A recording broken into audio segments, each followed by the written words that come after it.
Allez, lève tes deux mains et dis avec moi, glorieux Saint-Esprit, Glorieux Saint-Esprit, nous t'honorons, nous respecterons toujours ta présence nous respecterons toujours ta présence et tu seras toujours le bienvenu. et tu seras toujours le bien. Ta présence Ta présence fait toute la différence. fait toute la différence. Ta présence Ta présence fait toute la différence. fait toute la différence. Merci d'être présent. Merci d'être présent. Merci pour la liberté dans laquelle tu nous conduis. Merci pour la liberté dans laquelle tu nous conduis.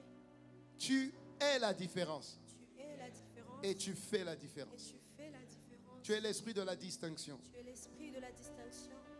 T'honorer T'honorer nous distingue. nous distingue. Te respecter Te respecter nous élève. nous élève. T'accueillir T'accueillir nous propulse. nous propulse. Merci, Merci. merci, Merci. merci, merci, Merci. merci, Merci. merci, Merci. merci, Merci. merci, Merci.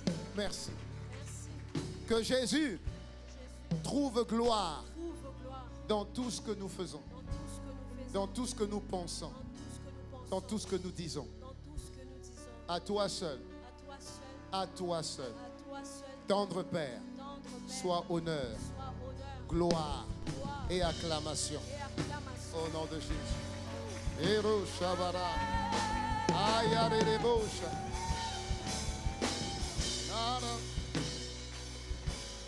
Amen. Amen. Acclame encore le Seigneur.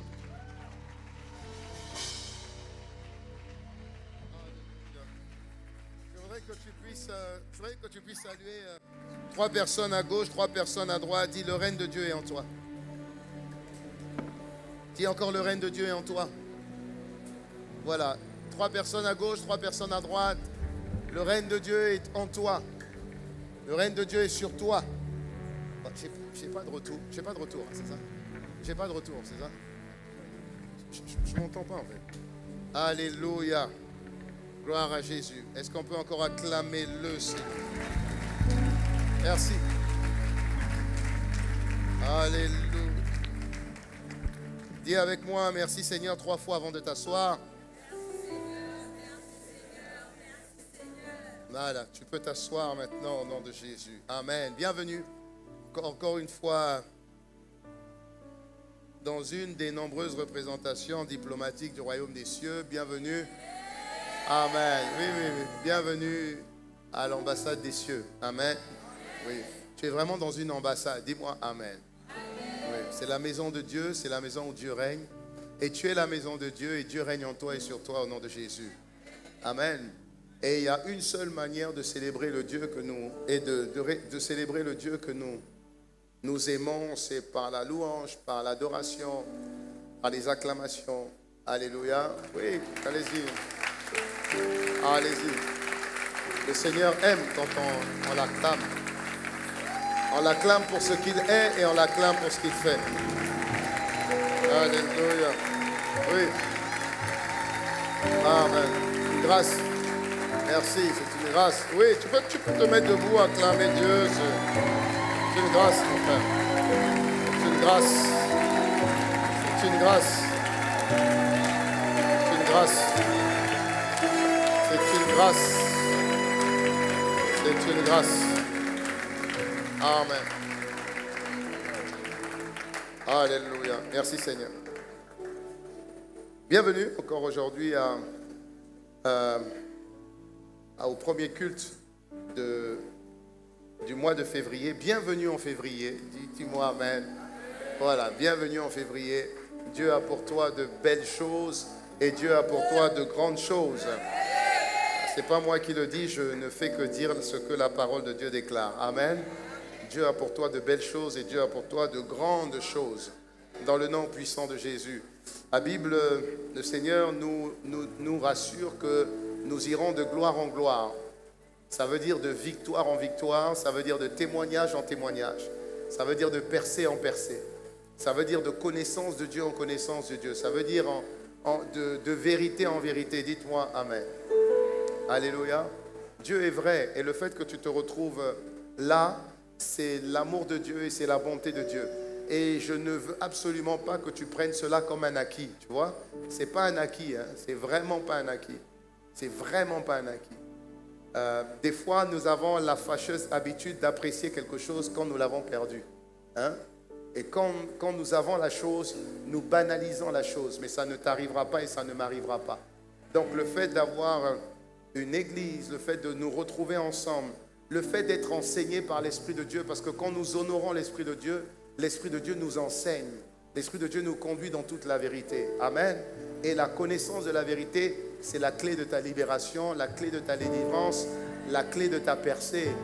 Amen. La clé de ton miracle, la clé de ton témoignage. Dis Amen. Si ton voisin ne dit pas Amen, toi dis Amen parce que ça vient sur toi. C'est important. La parole de Dieu, Dieu la donne à tout le monde, mais tout le monde ne la reçoit pas. La Bible dit à ceux qui ont cru en son nom et ceux qui l'ont reçu, à ceux-là il a donné un pouvoir. La parole de Dieu te donne un pouvoir. Et celui qui a un pouvoir a forcément la supériorité sur les autres. Alléluia. La supériorité, ce n'est pas par rapport aux références de ce monde. Ce n'est pas ta fonction qui fait de toi quelqu'un de supérieur. Tu peux être élevé par les hommes, mais tu n'es rien. Du jour au lendemain, tu n'es rien. Dis-moi Amen. Donc l'élévation ne vient pas de l'homme. Dieu le dit, l'élévation ne vient ni de l'Orient, ni de l'Occident, ni du désert. L'élévation vient de Dieu. Donc quand tu sais honorer Dieu, Dieu t'élève. C'est une preuve d'humilité, tu vois, de reconnaître que c'est Dieu qui élève. Et Dieu élève ceux qui s'humilient. Donc reconnaître que tu es au bon endroit est une grâce. Reconnaître que c'est le bon moment pour toi est une grâce. Reconnaître que tu es la bonne personne parce que Dieu t'a choisi, c'est une grâce. Et le fait de reconnaître ça, tu es en train de montrer ton humilité et ta dépendance à Dieu. Amen. Oui. Et Dieu t'élève. Dis-moi Amen. Et Dieu t'élève. Alléluia. Aujourd'hui, j'ai un message particulier à te donner, mais je bénis Dieu parce que c'est Dieu qui donne le message. C'est Dieu qui parle. C'est Dieu qui donne les messages et c'est Dieu qui parle. Et nous sommes dans une saison un petit peu particulière. Nous sommes dans une saison un petit peu délicate. Et il n'y a que deux choses. Mon père, le pasteur Yvan, notre père, le pasteur Yvan, dit souvent, il n'y a que deux choses qui ne changent pas. Donc je vous le dis souvent, comme ça au moins vous le saurez tout le temps. Il n'y a que deux choses qui ne changent pas. Le changement. Le changement ne change pas parce que le changement change tout le temps. Dis Amen. Le changement ne change pas et Dieu ne change pas. Ces deux choses-là ne changent pas. Le changement et Dieu. Et ce qui est fort, c'est que Dieu ne change pas parce que sa parole reste la même. Quand Dieu a des projets pour toi, Dieu a des projets pour toi. Et les projets de Dieu pour toi sont toujours de bons projets. Dis-moi Amen. Jérémie 29, verset 11, en introduction, la Bible dit « Car j'ai pour vous des projets de paix et non de malheur. » Ça veut dire que Dieu est en train de dire que si moi j'ai pour vous des projets de paix, ça veut dire qu'attention, il peut y avoir malheur, mais je ne suis pas dedans. Alléluia. Et même dans le malheur, mes projets de paix vont subsister. Est-ce que je parle à quelqu'un là? Donc il dit car je connais les projets que moi-même j'ai formés. J'ai pris le temps de former des projets pour chacun d'entre vous. Ce sont des projets de paix. Parce que je veux vous donner un avenir et je veux vous donner de l'espérance. Donc en ces périodes qu'on peut peut-être on peut qualifier de moments incertains, Dieu te dit tu as de l'avenir. Dieu te dit tu as de l'espérance. Est-ce que je parle à quelqu'un? Oui, Dieu te dit il y a de l'avenir et il y a de l'espérance. Voilà pourquoi il est important de s'accrocher à ce que Dieu dit. De s'accrocher à ce que Dieu dit. Même et surtout quand tu passes par des moments incertains où on ne sait pas ce que sera demain. Est-ce que quelqu'un me suit? On ne sait pas. Mais ceux qui s'attachent au projet de Dieu ont un avenir et ont de l'espérance dans le nom de Jésus. Et la Bible dit que Dieu bénit ton arrivée avant ton départ. Pourquoi il le dit? Il dit je bénirai ton arrivée et je bénirai ton départ. Ça veut dire que pour les enfants de Dieu, Dieu les rassure tout le temps. Si ton arrivée est bénie, ça veut dire que ton départ, et peu importe le départ, tu sais que l'arrivée sera glorieuse dans le nom puissant de Jésus. Oh mais donne-moi un meilleur amen que ça. Donne-moi un meilleur amen que ça. Si les projets de Dieu ne changent pas, peu importe la situation, peu importe les conditions, Peu importe la saison. Parce que Dieu n'est pas influencé par les saisons. Dieu n'est pas influencé par les conditions. Dieu n'est pas influencé par les situations. Dieu n'est influencé que par sa parole. Parce que Dieu n'est soumis qu'à sa parole. Est-ce que je parle à quelqu'un? Est-ce que je parle à quelqu'un? Et c'est ce Dieu-là, ton Dieu-là, c'est de ce Dieu-là que je vais te parler ce matin. En période d'incertitude, toi tu sais que tu comptes sur un Dieu qui ne change pas.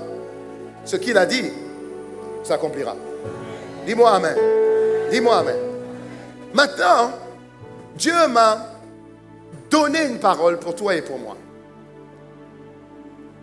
Et c'est le titre que je vais te proposer ce matin.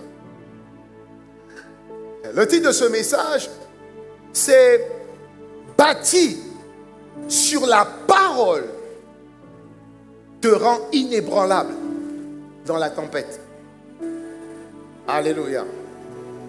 Bâti, dis avec moi, bâti sur la parole, inébranlable dans la tempête. Alléluia. Alléluia. Dis encore, bâti sur la parole me rend inébranlable dans la tempête. On va lire dans Acte 20, verset 32, la version Darby, et Psaume 46, verset 2 ou verset 1, en fonction de la version de la Bible que vous avez. La Bible dit, et maintenant, dis avec moi, et maintenant. Dis encore, et maintenant. Ça veut dire, c'est le moment, là, maintenant, je vous recommande à Dieu et à la parole de sa grâce.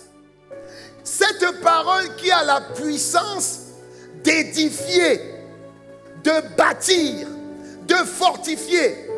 Et cette parole qui a le pouvoir de vous donner un héritage avec tous les saints. Paul dit, je vous recommande à Dieu et à sa parole. Et parce que cette parole a la puissance de vous édifier. Et cette parole a la puissance de vous faire hériter plutôt. Il n'y a pas d'héritage s'il n'y a pas d'héritier. Donc si Dieu veut te faire hériter, c'est que Dieu va préserver l'héritier ou l'héritière. Peu importe la situation. Alléluia. Et ce que j'ai appris avec Dieu, c'est que Dieu te montre toujours la fin du film. Même dans les rêves, Dieu te montre la fin. Dieu ne te montre jamais le chemin. Il dit à Joseph, la lune et le soleil vont se prosterner devant toi. 11 étoiles vont se courber devant toi. Mais Dieu ne dit pas le ce par quoi tu vas passer. Pourquoi? Parce que comme la fin d'une chose vaut mieux que son commencement, Dieu te dit déjà, regarde ta ligne d'arrivée. Et garde en tête la ligne d'arrivée. Ne te détourne pas de la vision d'arrivée. Même quand tu vas passer par des moments difficiles. Garde en tête la ligne d'arrivée. Dis-moi amen. Acclame le Seigneur là-bas si tu veux. Amen. Maintenant, le deuxième verset de référence. Le deuxième verset de référence, c'est Psaume 46. Alors, Psaume 46, verset 2. Psaume 46, verset 2. Et tu lis quel verset? Tu m'as donné verset 2 tout à l'heure. Bon, mets verset 1 alors. Parce que tout à l'heure, tu m'as donné un verset 2. Mets le verset 1. Ok, merci. Il dit, Psaume 46, verset 1. Il dit, Dieu est notre refuge. Dieu est notre force. Dieu est notre secours dans la détresse. Toujours facile à trouver. Celui qui est derrière la vidéo, ce n'est pas celui qui a été au premier culte. Parce que vous ne me donnez pas le même verset. Ce n'est pas ce verset qu'on m'a donné au premier culte. C'est vrai ou c'est pas vrai? Je vais devenir un prophète. C'est vrai ou c'est pas vrai? Celui qui était au premier culte ne me donne pas le même verset que celui qui était au deuxième culte. Ce n'est pas la même version, s'il te plaît. Alors, Psaume 46, verset 1, dans la version normalement du texte que je vous ai envoyé, il dit, Dieu est un refuge pour nous, merci. Dieu est un refuge pour nous. Donc dans cette version, c'est 46.2. Dieu est un refuge pour nous. Dieu est un appui pour nous. Et Dieu est un secours toujours présent dans la... Ok. Ça veut dire que Dieu se trouve avec toi. Peu importe la situation et la condition. Il sera pour toi un R comme refuge, un A comme appui et un S comme ça veut dire R-A-S, ça veut dire rien à signaler même quand tu passes par les moments difficiles. R-A-S, R-A-S. Est-ce que tout va bien? R-A-S, tout va bien. Mais regarde les temps, R-A-S. Mais regarde la saison, R-A-S. Mais regarde la tempête, R-A-S. Les tribulations, R-A-S. Les secousses, R-A-S. Ce que les gens disent, R-A-S. Que l'Église me donne un bon. Dieu veut que tu ressortes en disant, tout va bien. Rien à signaler. Rien à signaler. Rien à signaler. Pourquoi? Parce que j'ai été recommandé à la grâce de Dieu. Et j'ai été recommandé à sa parole qui va me fortifier et qui m'assure que je vais hériter de ce que Dieu a dit. Dieu a parlé en janvier. Dieu a déclaré pendant les 12 jours. Dieu a dit. Donc, peu importe ce qui est en train de se passer, enfin janvier, peu importe, ça ne remettra pas en question ce que Dieu a dit. Ça ne remettra pas en question ce que Dieu a dit. La seule personne qui peut remettre en question ce que Dieu a dit de toi, c'est toi et moi. Le diable ne peut rien. Est-ce que je parle à quelqu'un? Le diable ne peut rien. Donnez-moi une parole, donnez-moi la parole de... J'aime beaucoup ce verset. J'aime beaucoup ce verset. C'est une confession du diable. Tu sais que le diable fait des confessions? Va dans Job 1. Dis, le diable fait des confessions. Dis à ton voisin, le diable fait des confessions. Oui, le diable a fait une confession. Dans Job 1, il a fait une confession. Va dans Job 1. Ok, continue. Continue. Tu vas voir ça. Élève un peu la voix en langue avec moi. Je vais te dire quelque chose d'important que le diable a dit. Prie avec moi. Roche te andezia. Dis merci Seigneur. Avance. Marouche te ete karus tama andezi. Voilà. Écoute bien. Satan dit à Dieu, est-ce que c'est de manière désintéressée que Job te craint? Autrement dit, Job te craint parce qu'il a ses intérêts. Donc Job ne te craint pas juste parce qu'il t'aime. Non, c'est faux. Job te craint parce qu'il a des intérêts. Regardez ce que le diable dit. Ne l'as-tu pas entouré de ta protection, lui et sa famille, et tout ce qui lui appartient? Écoute ça. N'as-tu pas béni le travail de ses mains, et ses troupeaux couvrent la terre? Ça veut dire, j'ai beau essayer de l'atteindre, je ne peux pas. Pourquoi? Parce que tu l'as béni et tu l'as préservé et tu l'as protégé. Si Dieu a fait ça pour Job, à combien plus forte raison pour toi? Le diable ne peut absolument pas enlever ce que Dieu t'a donné si ce n'est pas toi-même. Si le diable lui-même dit, n'as-tu pas béni l'œuvre de ses mains? N'as-tu pas entouré ses troupeaux? N'as-tu pas protégé ses troupeaux et ses brebis? Si Dieu a protégé les brebis sales des vaches, parce que ces vaches appartiennent à quelqu'un qui chérit, Dieu ne va pas préserver ta vie, ni ta maison, ni ton foyer, ni ta famille, ni ton travail, ni ta destinée. Dieu ne fera-t-il pas ça? Alléluia. Alléluia. Donc le RAS de Psaume 46, verset 1, c'est une vérité de Dieu. Parce que vous devez comprendre une chose. Les crises, les tensions, les tribulations, les incertitudes, c'est une réalité inévitable. On ne peut pas éviter ça. Jésus lui-même a dit, dans Jean 16, verset 33, Jésus lui-même a dit, vous aurez des tribulations dans le monde. Vous aurez des tribulations dans le monde. Mais si je vous le dis, ce n'est pas pour que vous paniquiez. Non, c'est pour que vous ayez ma paix. Alléluia. Parce que moi, j'ai vaincu le monde. Ça veut dire que ceux qui s'attachent à Dieu, malgré les tribulations, vont hériter. Ceux qui s'attachent à Dieu, malgré les secousses, vont hériter. Ceux qui s'attachent à Dieu, malgré les soucis, vont hériter. Alléluia. Parce que les crises, les tempêtes, ça veut dire les défis personnels, les difficultés économiques, difficultés sociales, persécutions, épreuves spirituelles, épreuves physiques, ces choses-là vont arriver. C'est ce qu'on appelle des tempêtes. Donc, tu ne peux pas éviter ça. Jésus est allé voir Pierre. Il a dit, Pierre, tes frères, le diable vous cherche pour vous cribler, comme le froment. Il ne veut pas vous louper. Moi, je prie pour que tu tiennes ferme. C'est pas que Pierre aurait dû dire, mais Seigneur, tu es là. Donc combat, préserve-nous. Jésus a dit non. Moi, je vais juste prier pour que tu tiennes ferme. Pourquoi? Il y a des persécutions qui doivent arriver. J'ai prié pour toi afin que ta foi ne défaille point. Et quand tu seras converti, affermi, quand tu vas passer par le feu et que tu ressortiras plus fort, tu pourras maintenant fortifier tes frères.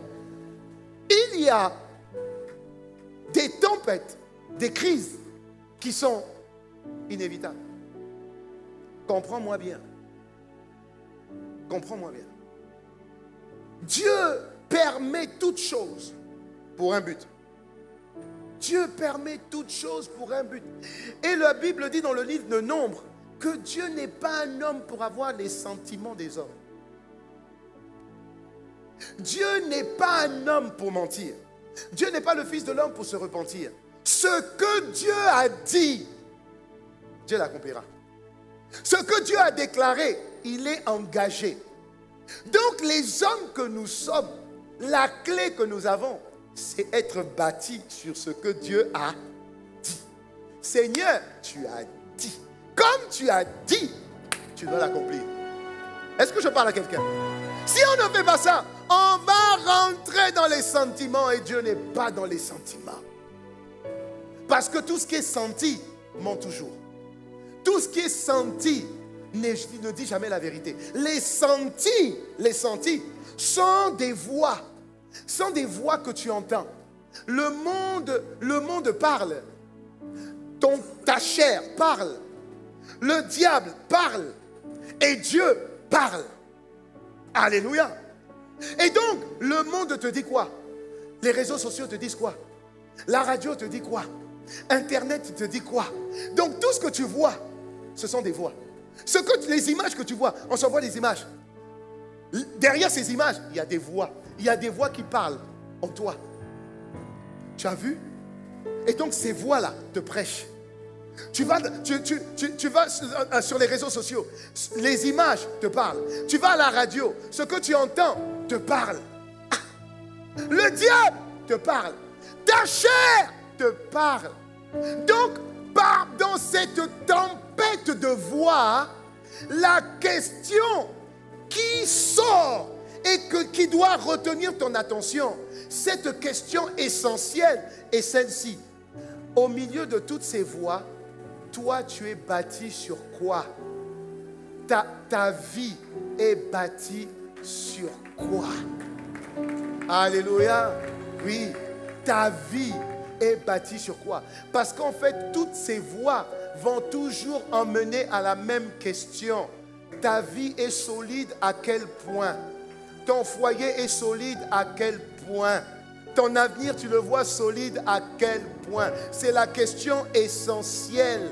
La question essentielle, sur quoi es-tu bâti? Paul a dit, moi je te recommande à Dieu et je te recommande à sa parole. Pourquoi Paul dit, je te recommande à Dieu et je te recommande à sa parole. Parce que Paul sait que s'il dit seulement, je te recommande à Dieu, beaucoup de gens n'ont pas la même relation avec Dieu. Donc quand tu me dis, tu me recommandes à Dieu concrètement, ça veut dire quoi? Donc Paul rajoute, il dit, bon, je te recommande à Dieu et je te recommande à sa parole. Pourquoi? Parce que dans Jean 1, la Bible dit qu'au commencement était la parole. Dans Jean 1, verset 1, la Bible dit au commencement était la parole. La parole était Dieu, la parole était avec Dieu. Donc si au commencement, il y avait la parole et que la parole est Dieu et que les deux soient ensemble. Donc quand la Bible dit je te recommande à Dieu, en réalité il est en train de dire je te recommande à sa parole. Ça veut dire que tu dois faire confiance à sa parole. De la même manière tu dois faire confiance à Dieu. En réalité tu dois faire confiance à sa parole. Dis-moi amen. Dis-moi amen. C'est la question. Parce que, en étant bâti sur la parole, tu es inébranlable. Quelqu'un qui est bâti sur la parole, c'est quelqu'un qui est bâti sur Dieu. C'est-à-dire que c'est Dieu qui est sa fondation. C'est Dieu qui est son origine. C'est Dieu qui est sa source. C'est Dieu qui est son repère. Et Dieu ne change pas. Dieu est Dieu. Peu importe ce qui se passe, ça ne changera pas Dieu. Dieu reste Dieu. Dieu est au-dessus du monde. Il l'a créé. Dieu est au-dessus de l'or et de l'argent, c'est à lui. Dieu n'est pas n'est pas un homme, donc il est au-dessus des hommes. Dieu n'est pas dans les situations. Dieu n'est pas dans les situations et les événements parce que tout passera sur cette terre. Dieu ne passe pas. Dieu reste le maître. Dieu est le maître des temps et des circonstances. Ça veut dire que s'il permet un temps et s'il permet une circonstance, c'est forcément pour ton bien et pour mon bien.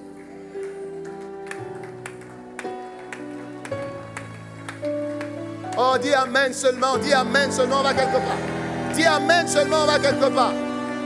Alléluia. Bâti sur la parole inébranlable dans la tempête. Je te recommande à Dieu et je te recommande à la parole de sa grâce. Parce que cette parole a la puissance pour t'édifier. Cette parole a la puissance pour t'édifier, pour te bâtir en Dieu. Cette parole a la puissance de te donner ce que Dieu a promis. Alors entre ce que Dieu a promis et ce que tu vas recevoir, entre les deux, il y aura des détresses. Il y aura des détresses et tu auras besoin de Dieu comme refuge. Tu auras besoin de Dieu comme appui et tu auras besoin de Dieu comme secours.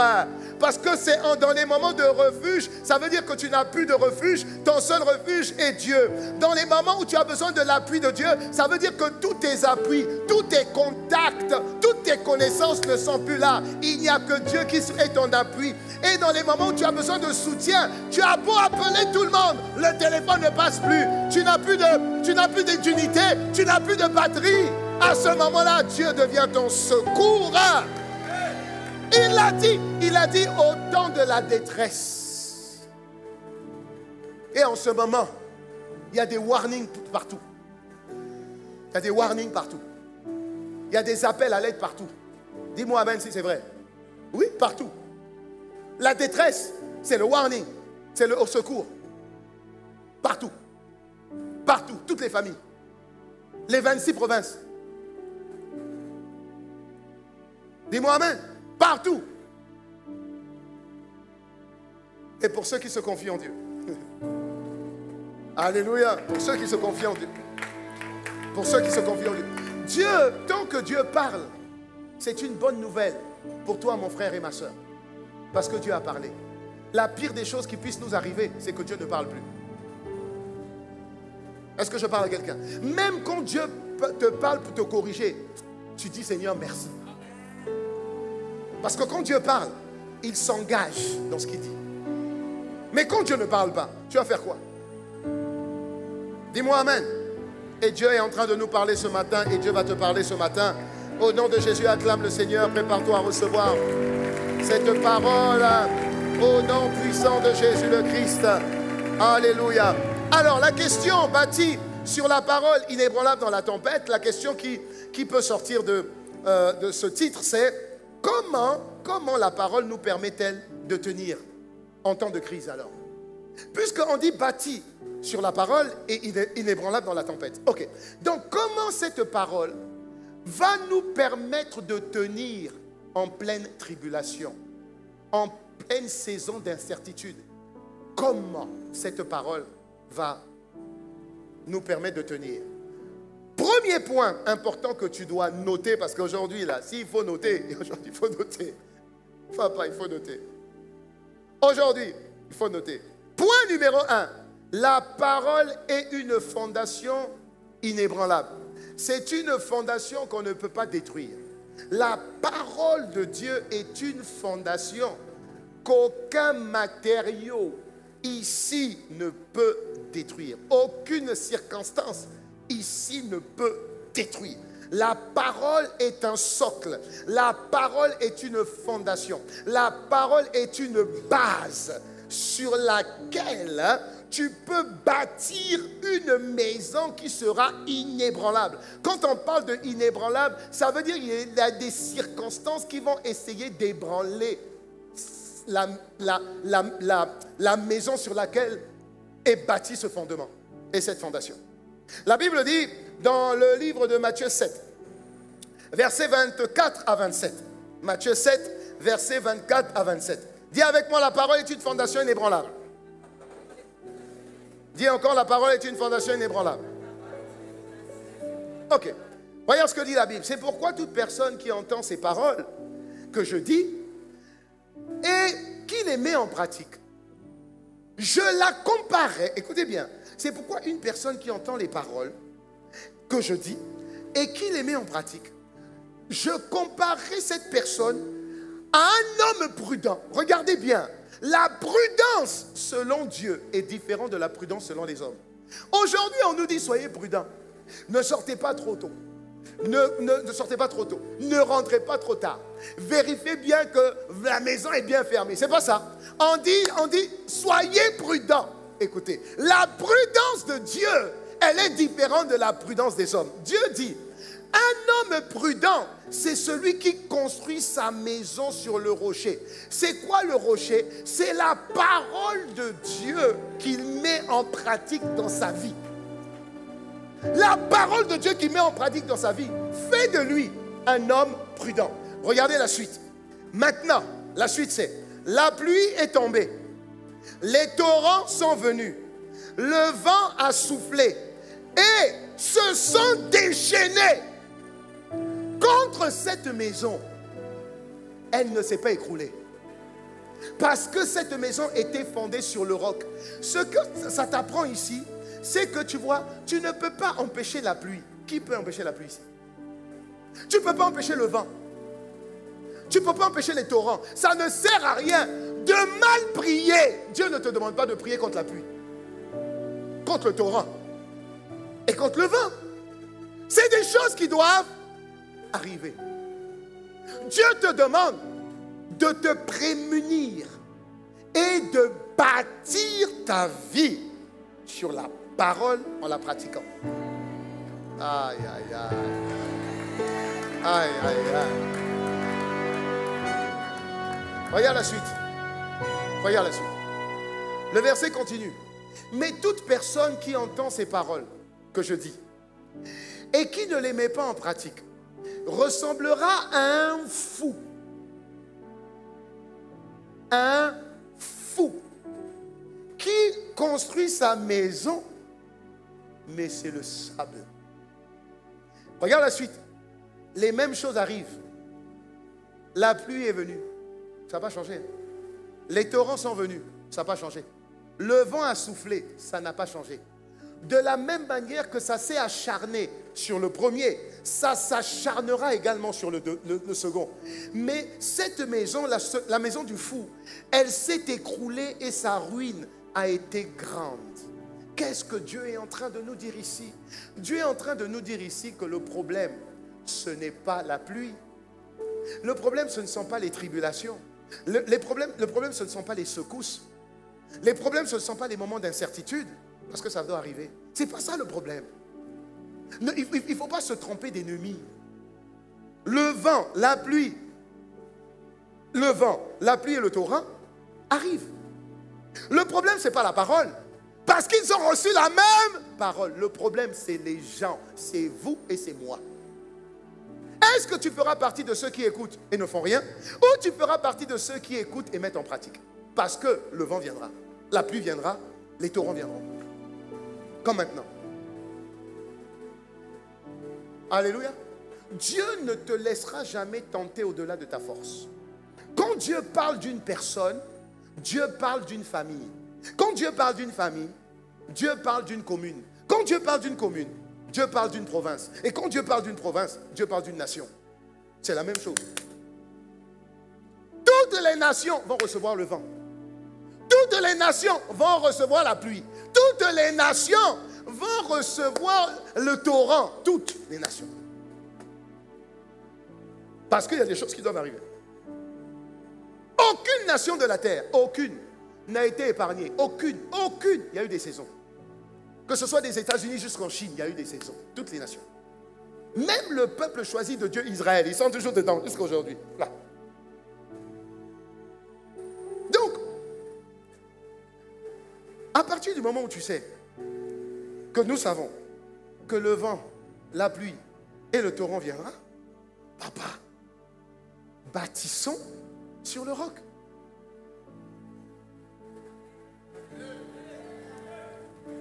Alléluia. Je parle à ICC? Je parle? Est-ce que tu peux répondre à la parole par des acclamations si tu me rassures ou pas?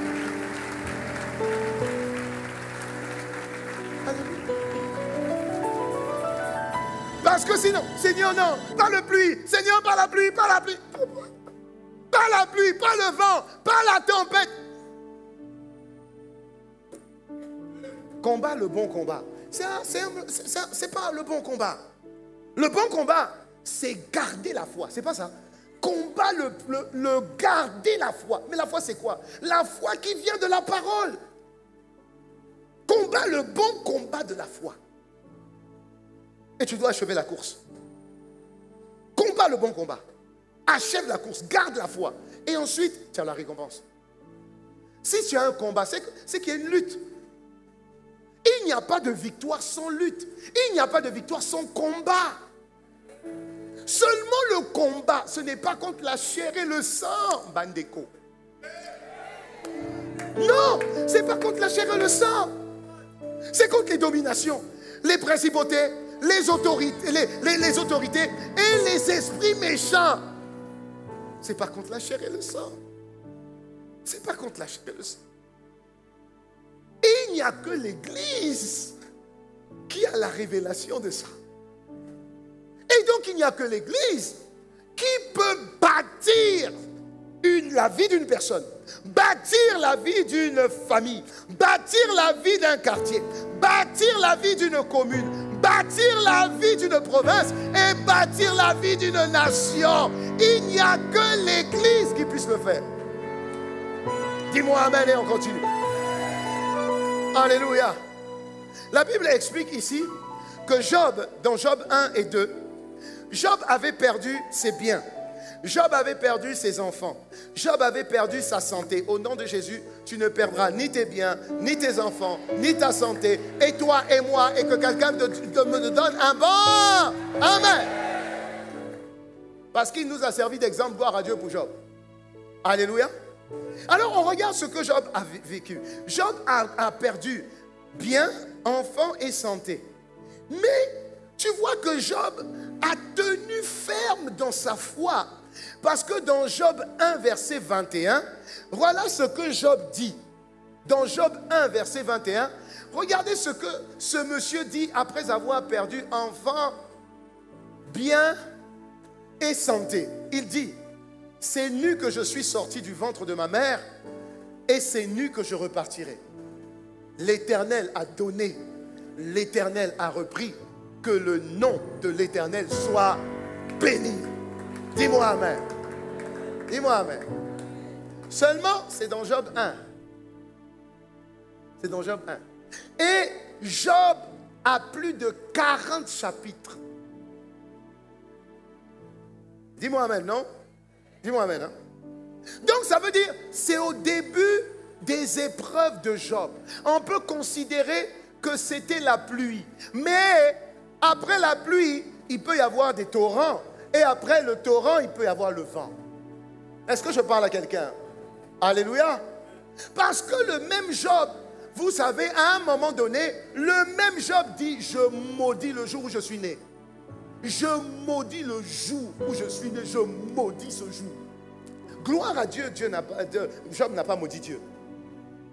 Mais il a maudit le jour où il est né. Ça veut dire, mais ça c'est quelle personne qui ne vit que succession de malheurs sur succession de malheurs. Si je suis né pour ne vivre que la souffrance, je maudis ce jour-là. Mais qui t'a donné naissance? Tu crois que c'est ton géniteur ou c'est ton créateur? Tu penses que tu es né à la mauvaise période? Réponds-moi s'il te plaît. Il y a des petits noms. Hein? Tu penses que tu es né à la mauvaise période? Tu penses que tu es au mauvais endroit maintenant? Tu penses que tu as la mauvaise nationalité? Tu es la bonne personne, au bon endroit, et c'est le bon moment. Voilà pourquoi Dieu t'a suscité. Voilà pourquoi Dieu t'a suscité. Donne-moi un meilleur amen que ça. Donne-moi un meilleur amen que ça. Oui, je suis la bonne personne. Pourquoi? Dieu m'a créé pour un but, pour une saison et pour une raison. Si Dieu m'a créé, c'est que je sais que ma saison verra ma gloire. C'est ma saison verra mon espérance et mon témoignage. Je le sais. Voilà pourquoi tu dois être bâti sur la parole. Mais Job là, il m'inquiète. À Job 1, il m'inquiète. Parce qu'après, il se met à maudire et à maudire. Et on va jusqu'à Job 42. Une fois que la pluie est venue, les torrents sont venus, le vent est venu, on va maintenant à Job 42. Job 42, Job dit, Job répondit à l'Éternel, je reconnais que tout est possible pour toi, ô Dieu, et que rien, écoutez-moi bien, rien ne peut s'opposer à tes projets. Lève tes mains. Dis Père, je reconnais que rien ne peut s'opposer au projet que tu as formé pour moi, mon frère, ma soeur, ma famille, mon quartier, ma commune, ma province et le pays que tu m'as donné. Je le crois, et je t'acclame, Seigneur. Je t'acclame. Oh, je t'acclame. Je t'acclame.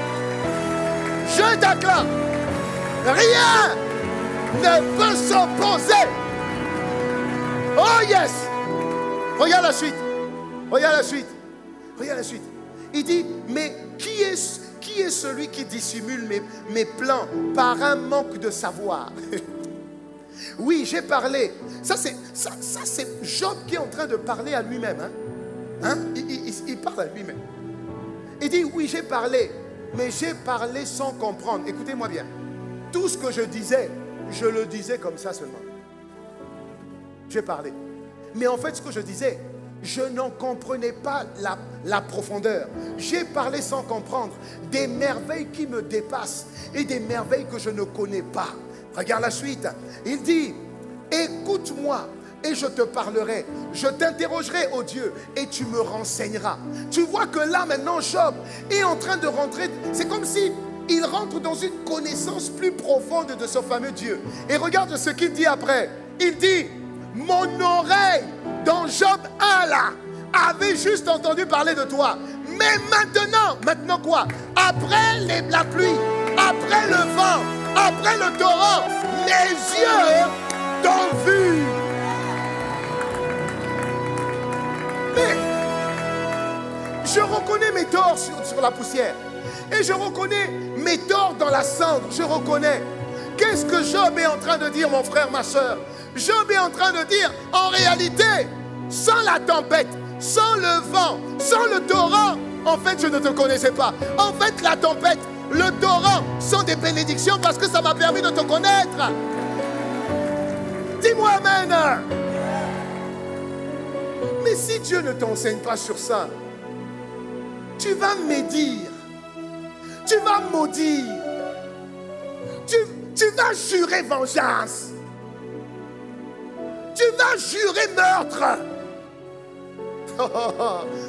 Jamais eruste ma andezia kasu.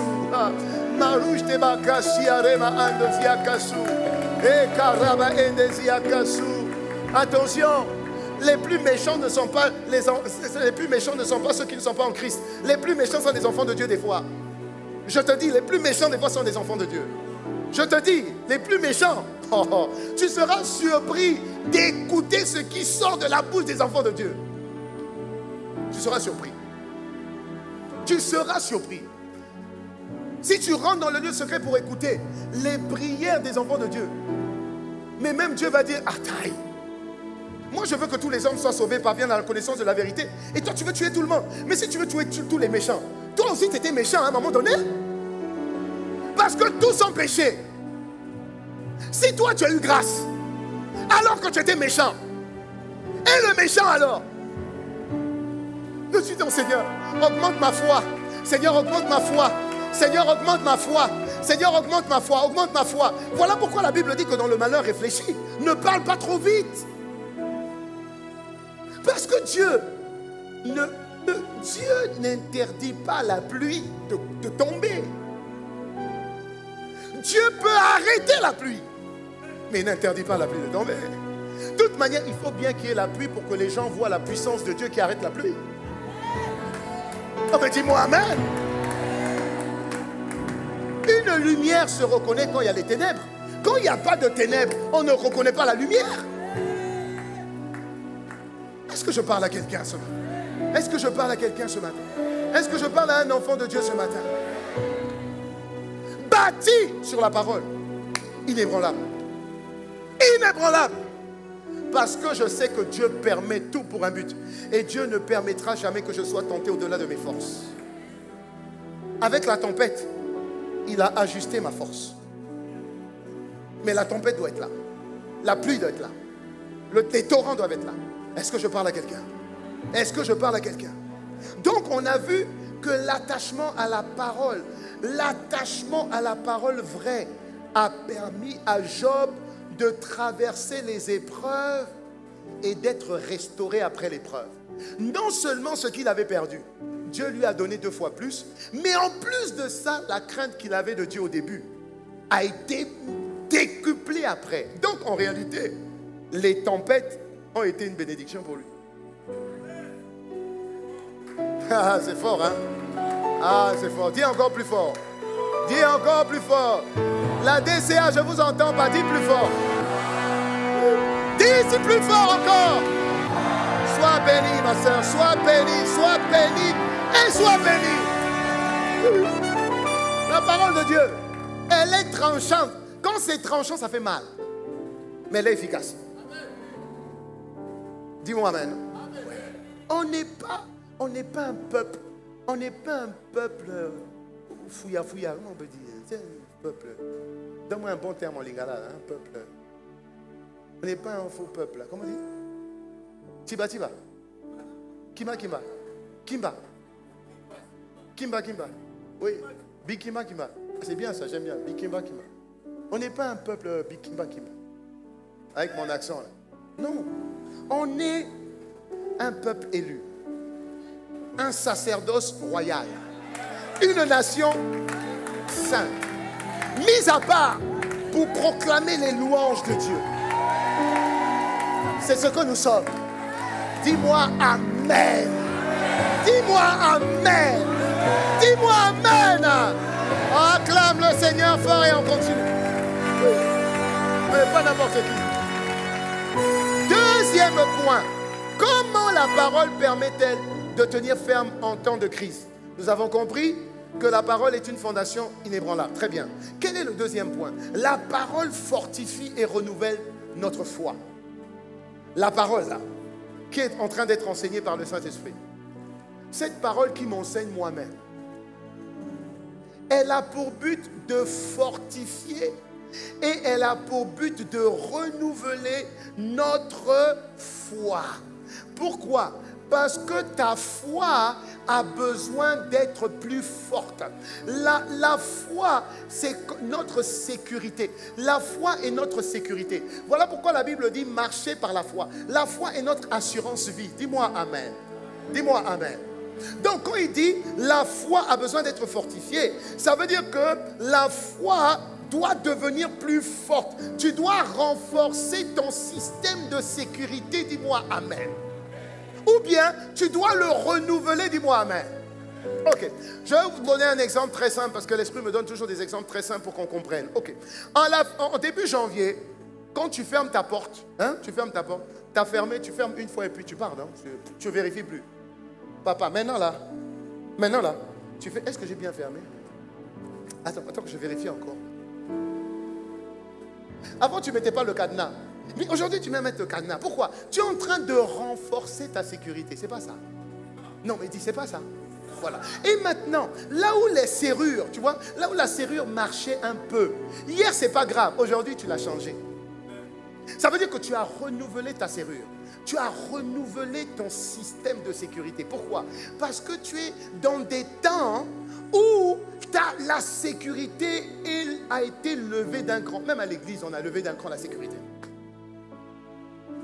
Bon, si on le fait de manière naturelle, pourquoi on ne le fait justement pas de manière spirituelle? Parce que de manière spirituelle, tu dois aussi fortifier ta foi.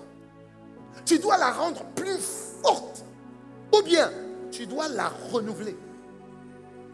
La Bible dit, dans le livre de Romains, Romains 10, verset 17, la Bible dit, ainsi la foi vient de ce qu'on entend, et ce qu'on entend vient de la parole de Dieu. Ça signifie que renouveler ta foi, c'est renouveler la révélation que tu as de la parole. Je parle à quelqu'un? Ok. Renouveler ta foi, c'est te mettre à jour. C'est te mettre à jour. Voilà pourquoi Dieu te donne une parole qui correspond à ta saison. Je parle à quelqu'un, non? Voilà. Donc cette parole correspond à ta saison. Donc la parole de Dieu est la nourriture de ta foi. Donc la parole que Dieu nous donne ce matin a pour but de renouveler ta foi et de fortifier ta foi parce que tu es dans cette saison. Je prends l'exemple d'un enfant. Un enfant, par exemple, de 6 mois, de 4 mois, il a besoin de téter, du sein de sa maman, du lait maternel. Mais tu vas voir qu'au fur et à mesure où il grandit, tu vas adapter la nourriture à sa croissance. Tu vas commencer à lui donner des pots. Et puis ça sera des pots de fruits. Après, ça sera des pots de légumes. Et puis progressivement, tu vas l'emmener vers le foufou. Ça veut dire que la nourriture se solidifie parce que l'enfant se fortifie. C'est la même chose en Christ. Voilà pourquoi en cette saison, la parole que Dieu te donne, tu ne peux pas la méditer comme en temps normal. La prière que tu as, tu ne peux pas prier n'importe comment. Tu ne vas pas prier pour dire en ce moment, ah, Seigneur, vraiment, j'ai besoin d'un enfant, vraiment, ça fait la stérilité, c'est compliqué. Non. Tu vas prier différemment. Parce que ton enfant, même si on te le donne, la saison dans laquelle il va venir n'est pas une saison propice pour que tu puisses jouir de cet enfant pleinement. Donc, ce n'est pas le moment de prier certaines prières. Tu dois adapter tes prières à la saison. Est-ce que je parle à quelqu'un? Donc, même tes sommeils, même tes heures de veille, si tu avais l'habitude de prier, par exemple à 4h ou 5h du matin, là tu auras la force de prier. Non, il faut que je prie entre 23h30 et puis 1h du matin. Pourquoi? Parce qu'il faut que je possède les portes de la journée. Dès minuit là, il faut que je possède les portes de la journée. Est-ce que je parle à quelqu'un? Dis, réponds-moi, réponds-moi, réponds-moi, réponds-moi. Alléluia. Donc, je suis en train de te dire que la nourriture, actuellement, doit être adaptée. Tu dois te nourrir. Tu ne peux plus juste écouter une parole rapidement. Tu dois dire, Seigneur, parle-moi. Seigneur, instruis-moi. Seigneur, donne-moi la parole de la saison. Pourquoi? Mais parce qu'en ce moment, c'est compliqué. Je n'ai pas besoin d'être nourri par tout ce que je vois, tout ce que j'entends, tout ce que je touche. Non, Seigneur, il faut que je sois nourri par la parole. Parce que si je ne suis pas nourri par la vérité, la réalité va me nourrir. Et le fruit de la réalité, c'est la peur, les inquiétudes, le doute. Et ce que je crains, c'est ce qui m'arrive. Je ne veux pas craindre. Comment je fais? Je dois croire en la parole d'espoir. Qu'est-ce que tu me dis? Qu'est-ce que tu me dis? Qu'est-ce que tu me dis? Je sais que je suis dans la bonne saison. Je sais que je suis la bonne personne. Je sais que je suis au bon endroit. Je suis dans le bon quartier. Je suis dans la bonne ruelle. Je suis dans la bonne maison. Je sais, je sais, je sais. Tu es mon refuge, tu es mon appui, tu es mon secours. RAS, tout va bien, je sais. Si tu permets, c'est que tu veux me dire quelque chose. Si tu permets, c'est que tu veux m'emmener quelque part. Seigneur, je sais. Je sais. Dis-moi amen. Vous pensez que David, qui se présente comme contre Goliath, c'est comme ça? C'est un hasard, c'est pas un hasard. C'est pas un hasard. Le combat de David contre Goliath agit encore aujourd'hui. C'est juste qu'aujourd'hui, on a des David contre Goliath. Si tu regardes d'un point de vue naturel, c'est impossible. Comment un petit berger de 17 ans, qui n'a jamais porté d'arme de sa vie, il fait à peine 1,70 m ou peut-être 1,80 m encore. Allez, soyons gentils, 1,85 m. Parce qu'à l'époque, il n'y avait pas les cornflakes, les enfants ne grandissaient pas vite. Donc, allez, soyons même gentils, 1,75 m, 1,80 m. À 17 ans. Il a à côté de lui un gars qui fait 3 mètres. Qui fait peut-être 200 kilos de muscles. La Bible explique que depuis qu'il est né, il avait un épée et un javelot. C'est-à-dire que c'est un homme de guerre. Et tu as en face de toi un petit berger. Est-ce que je parle à quelqu'un? Est-ce que je parle à quelqu'un? Est-ce que je parle à quelqu'un? Alors regardez ce qui se passe en la guerre ou le combat de David contre Goliath. David s'est appuyé sur la parole de Dieu et sur les promesses de Dieu, c'est tout. David s'est appuyé sur la parole et sur les promesses de Dieu. Parce que bâti sur la parole, inébranlable dans la tempête et dans la crise. Peu importe les Goliaths. Goliath représente la crise. Goliath représente l'ennemi. Goliath représente la situation. Goliath représente les problèmes et les tribulations. C'est Goliath. Maintenant, à côté de ça, tu as un David. David, c'est toi. David, c'est moi. David peut être le peuple congolais. David peut être la nation de la RDC. Tu vois une nation. Tu vois, c'est un David. David, de visuellement, pas fort. Visuellement, pas de soutien. Visuellement seul. Visuellement, David avance seul. Tous ceux qui doivent être avec lui ont fui. Hakimi, c'est ça, non? Hakimi. Hein? Bakimi. Des fois, j'entends des trucs comme ça qui rendent. J'ai l'impression, j'apprends le lingala plus pendant que je prêche, quoi. Donc, je prêche, puis j'entends comme ça. Kimi. Donc, c'est Bakimi. Et en face, tu as Goliath et tu as l'armée ennemie. La Bible dit dans 1 Samuel 17, verset 46. 1 Samuel 17, verset 46. Regardez un peu. 1 Samuel 17, verset 46 à 47. Aïe, aïe, aïe. Regardez. Aujourd'hui, ça c'est David qui parle. Aujourd'hui, l'Éternel va te livrer entre mes mains. Et je t'abattrai. Et je te couperai la tête. Mais tu vas couper la tête avec quoi? Tu n'as pas d'épée. Ok. Aujourd'hui, je vais donner des cadavres du champ des Philistins aux oiseaux du ciel et aux bêtes des champs et aux bêtes sauvages. Toute la terre saura alors qu'Israël a un Dieu. Donc, David est juste un représentant du Dieu qu'il sert. Ça veut dire que le combat là, ce n'est pas le combat de David, c'est le combat de Dieu. Oh, dis-moi amen. Le de Dieu. Il continue. Verset 47.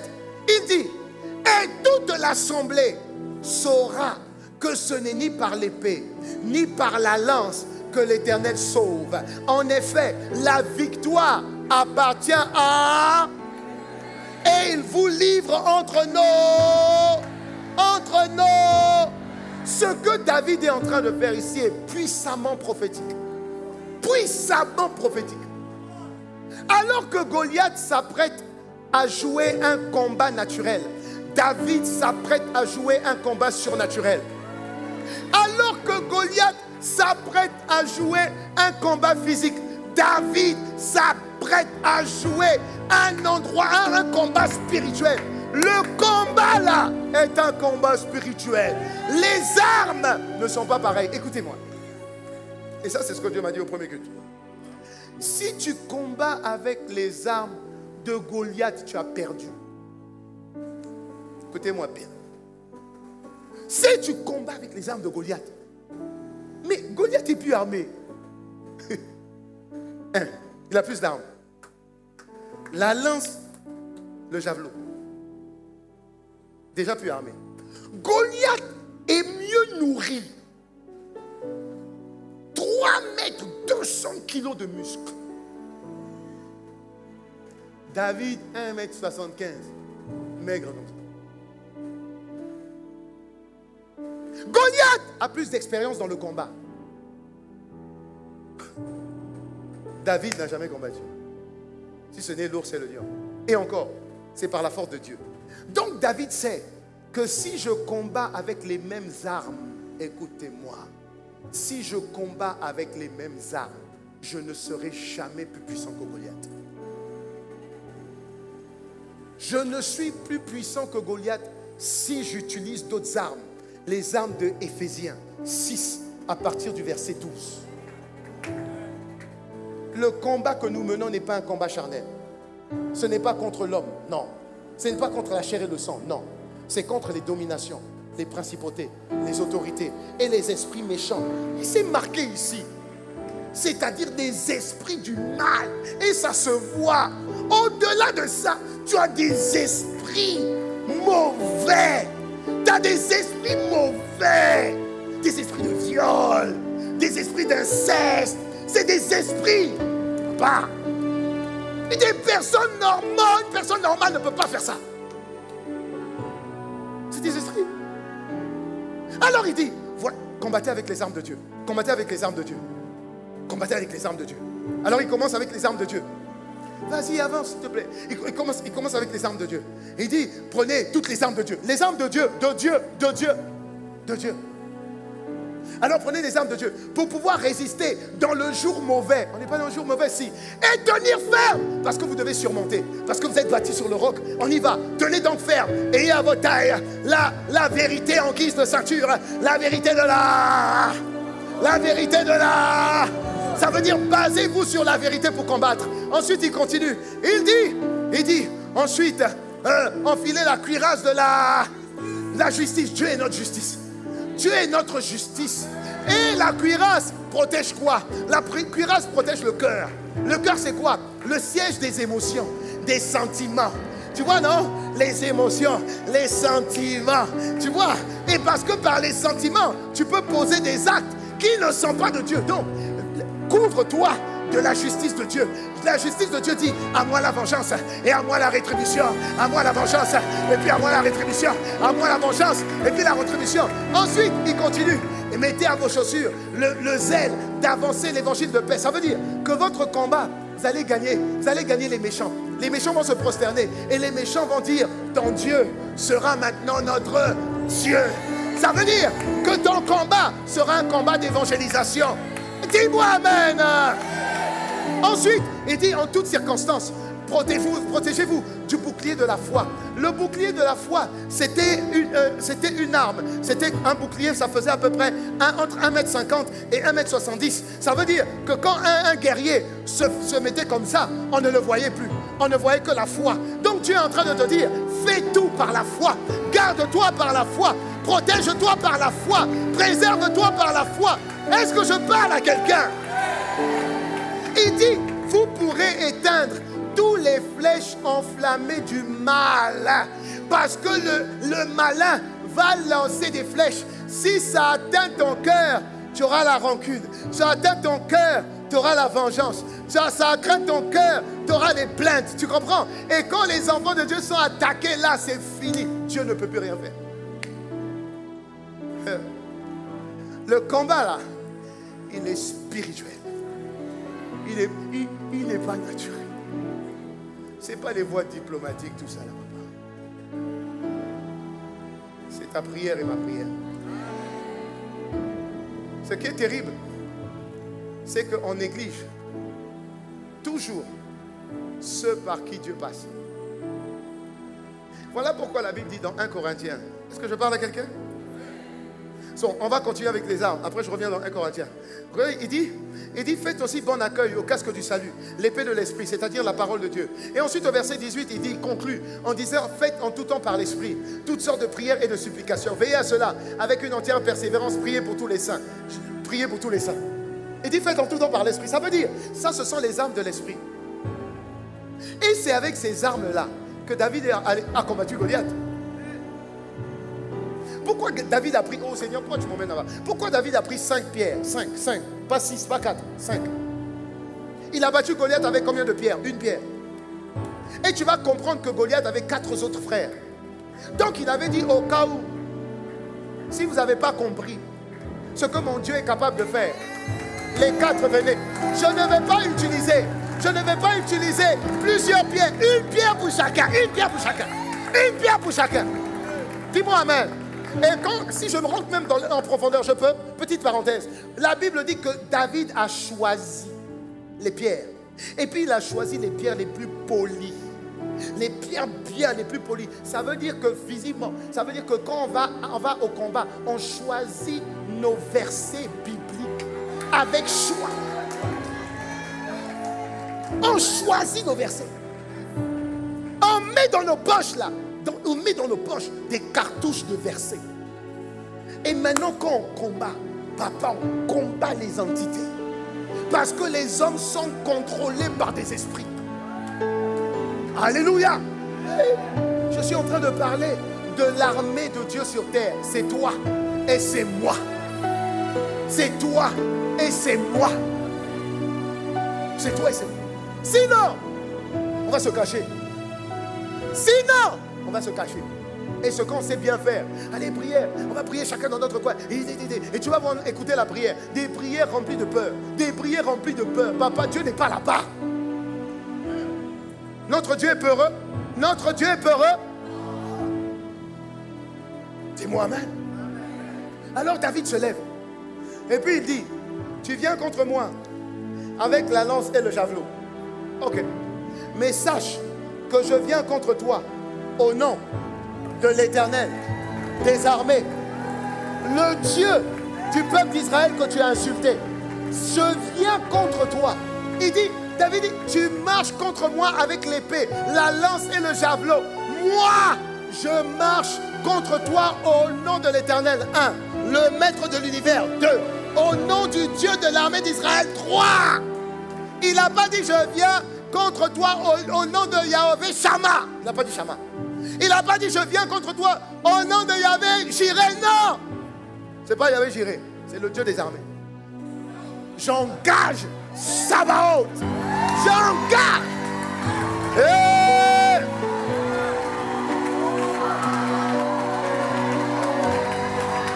Hey! Dis-moi amen. Dis-moi amen. Ça veut dire quand il marche là, c'est le ministère angélique aussi. L'armée du ciel qui marche à côté de lui. Qui marche à côté de lui. Qui marche à côté de lui. Dis-moi amen. Si les enfants de Dieu ont peur, on est foutus. Si les enfants de Dieu réagissent comme tout le monde, on est foutus. Si les enfants de Dieu pleurent pour les mêmes raisons, on est foutus. On est foutus. On est foutus. Vous comptez sur qui? On compte sur qui? Oui. L'église doit se lever. Et l'église doit bien se lever. Dis-moi amen. Le salut vient des enfants de Dieu. Il vient de là. Il vient d'où? Il vient de là. Vous aussi. Nous aussi quand même. On vient là après dire, ah non, non, non, ah avant c'était mieux, c'était mieux, papa, tu... Ah. Bon, je ne rentre pas là-bas. Je ne rentre pas là. Je dis seulement 1 Corinthiens 1, verset 27. Regarde bien. 1 Corinthiens 1, verset 27. Tu vas comprendre. Et l'église doit comprendre que ces temps-là, qui sait si Dieu a suscité ce temps? Parce qu'il sait que tu étais là. Ça veut dire que des fois, Dieu peut bloquer. Il dit non, pas encore, pas encore. J'attends que ceux qui doivent être là soient là. Et après, quand on est tous là, il permet maintenant. Il dit allez-y, j'ai confiance à mes fils. J'ai confiance à mes fils. J'ai confiance à mes fils. J'ai confiance à mes fils. Regardez le verset. La Bible dit, Dieu a choisi, mais Dieu a choisi les choses folles du monde pour couvrir de honte les sages. Ça veut dire que quand nous on est en train de prier, les gens nous prennent pour des fous. Dieu a choisi les choses faibles du monde pour couvrir de honte les fortes. C'est ce qu'il a fait avec David. Il a pris un petit berger. Quand Saül lui a donné son armure, il a fait... Il dit, ah papa, roi, c'est compliqué, ton histoire là c'est compliqué. Laisse-moi avec ce que j'ai d'habitude. Hein? Le Dieu que je connais, quand personne ne me voyait, celui qui m'a permis de pouvoir tuer le lion et puis l'ours, hein? Laisse-moi prendre mon lance-pierre, hein? Et puis laisse-moi prendre mes cailloux. Je mets ça là et puis on y va seulement. Seigneur, on est parti. C'est-à-dire qu'il n'a même pas prié, papa. Écoute, hein? Il n'a même pas prié. Il n'a même pas prié. Peut-être que Dieu était en train de manger, je ne sais pas, Dieu mangeait. Et puis, quand on a dit au nom de l'Éternel, les anges sont venus dire, papa, maître de l'univers, dit oui, je mange, vous me dérangez. Il dit, ah, je ne sais pas, il y a un petit qui est allé là-bas, il a dit au nom d'eux. Hein. Ça veut dire que c'est toi qui l'as engagé. Il a dit, ah bon, il a dit au nom de moi. Ah bon, oui, pendant ce temps, David avait déjà lancé la pierre. Donc Dieu a dit, mais il a commencé quand? Mais il a déjà commencé, mais il fait quoi? Il a déjà lancé la pierre. Mais comme Dieu est hors le temps, Dieu a seulement fait bah! Et puis Dieu était déjà là. Dis-moi amen. Dis-moi amen. Comment? David n'a pas prié. N'a pas prié Dieu. Seigneur, est-ce que je vais pouvoir battre Goliath? Seigneur, dis-moi, révèle-moi. Est-ce que je vais battre Goliath? Non, non, il n'y avait pas eu ça. Tu peux engager Dieu. Tu peux engager Dieu. Tu peux engager Dieu. Parce que les combats visibles et les combats invisibles, c'est lui. Dis-moi amen. Dis-moi amen. Acclame le Seigneur pour toi. Oh Seigneur, merci. Eh Seigneur, merci. Seigneur, merci. Troisième point. La parole. Comment la parole nous permet-elle de tenir ferme en temps de crise? La parole est une fondation. La parole renouvelle et fortifie notre foi. La parole donne la paix et l'assurance dans la tempête. La parole donne la paix et donne l'assurance au milieu des tempêtes, au milieu des crises, dans des moments d'incertitude. C'est là où la parole communique la paix et communique l'assurance. Et c'est ce que le diable touche en premier. Le diable menace ta paix. Et le diable vole ton assurance. Dis-moi amen si je te parle. Dis-moi encore amen si je te parle. Ouais. La Bible dit que la connaissance des choses que Dieu nous donne ce matin est une clé pour que tu aies quand même la paix et l'assurance quand ça chauffe. Et il prend l'exemple de Jean 16, 33 que tu connais bien. Qui parle dans Jean 16, 33? Qui parle? Non, j'entends pas. Qui parle? Qui dit ça? Je vous ai dit cela afin que vous ayez la paix en moi. Vous aurez à souffrir dans le monde. Mais prenez courage. Moi, j'ai vaincu le monde. Qui parle? Qui parle? Non, dites plus. Qui parle? Qui parle? D'accord. Qui est Jésus? Jésus est la parole. Jean 1, verset 14. Parce que ce n'est pas seulement ce que tu dis. C'est ce que tu dis là. Toi, tu es qui? Qui est celui qui dit ce qu'il dit? Voilà, c'est ça. Parce que tout le monde peut parler. Et je peux mesurer la crédibilité de ce que tu dis à qui tu es. C'est ça, non? Donc, celui qui dit là, dans les tribulations, prenez courage et tout ça en moi, là, tu dis, papa, c'est bon. Toi, tu es qui d'abord? Je vais mettre ma foi en toi. Pourquoi? Toi qui parles, tu es qui? Et la Bible nous montre qui il est dans Jean 1, 14. La Bible dit, la parole, avec un grand P, la parole de Dieu, s'est faite homme. La parole a habité parmi nous. Cette parole est pleine de grâce et de vérité. Cette parole est glorieuse. Cette parole vous rend unique. Donc celui qui parle là, sa nature, il a du poids, c'est du lourd. Le monsieur qui parle là, c'est pas un petit. Ouais. Vous comprenez ce que je suis en train de dire, non? Celui qui dit, vous aurez à souffrir, mais prenez courage, j'ai vaincu. Ayez foi en moi, ayez confiance en moi. Celui qui dit ça, il est unique, il est glorieux, il est la parole faite chair. Ça veut dire qu'il est la parole, ce qu'il dit là, il s'est manifesté. C'est lui. Très bien. Dis avec moi, pasteur, avance. Dis, pasteur, avance. Ok. On va regarder maintenant dans Marc 4, verset 35 à 41. Si tu me suis, acclame le Seigneur, on continue. Tu vas comprendre. Oh Seigneur, aide-nous. La Bible dit. La Bible dit. Ce jour-là, le soir venu, Jésus, celui qu'on est en train de présenter, dit, passons de l'autre sur l'autre rive. Très bien. Après avoir rencontré la foule, renvoyé la foule, ils l'emmenèrent dans la barque où il se trouvait. Donc Jésus était dans la barque. Et il y avait aussi d'autres barques avec lui. Très bien. Un vent violent. Et le vent revient. Le vent revient. Un vent violent se leva. Le torrent aussi des vagues est revenu. Les vagues se jetèrent sur la barque, au point où la barque se remplissait déjà.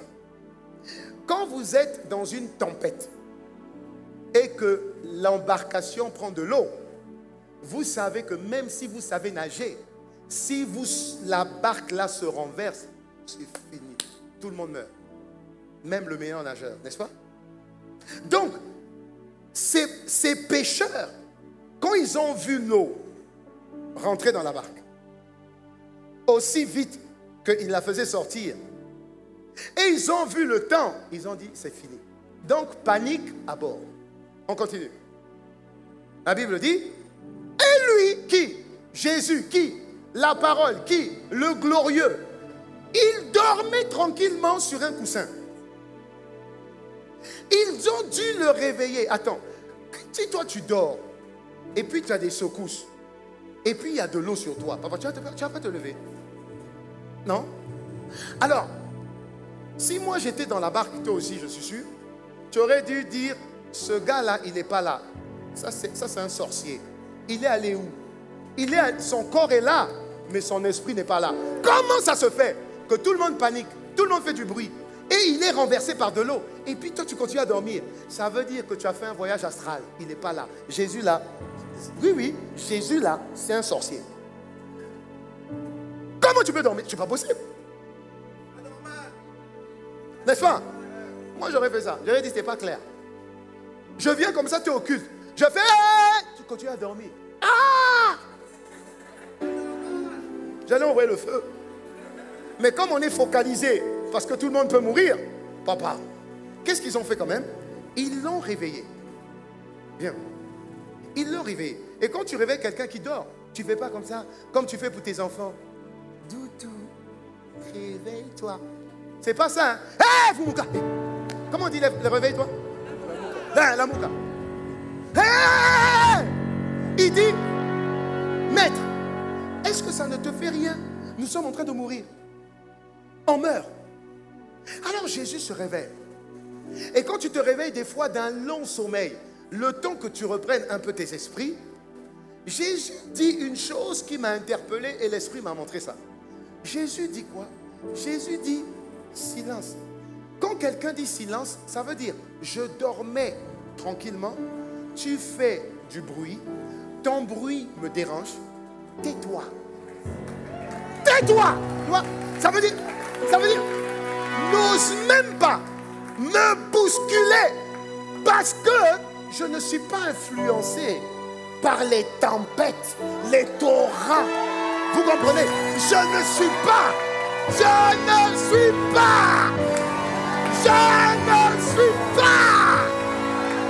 Dis-moi amen. Yeah. Je suis en paix. C'est-à-dire que je suis dans un sommeil paisible. Tu vois, je dors dans les bras du Seigneur. J'ai beau entendre des choses, je suis bien. Que Dieu nous donne ce niveau de foi, ce niveau d'assurance, ce niveau de quiétude. Je parle à quelqu'un. Entends le gars. Dès que tu es comme ça, tu es seulement comme ça, tu es en train de cuisiner, et puis tu entends seulement papa.